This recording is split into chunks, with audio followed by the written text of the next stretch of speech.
Hi guys, welcome back to life with Sonal. आज Sunday की सुबह गुड़गांव की बारिश के साथ स्टार्ट हुई और सबसे पहले बनी गरम गरम चाय। चाय के बिना तो बारिश भी इनकम्प्लीट लगती है ना।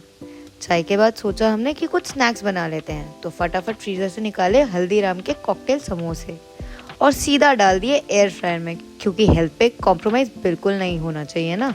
साथ ही शुरू किया थोड़ा सा ब्रेड पकोड़े का भी प्रिपरेशन, वो भी एयर फ्रायर में ही। बेसन का बैटर एकदम जल्दी रेडी हो गया और जब समोसे निकले तो उफ, इतने क्रिस्पी और टेस्टी।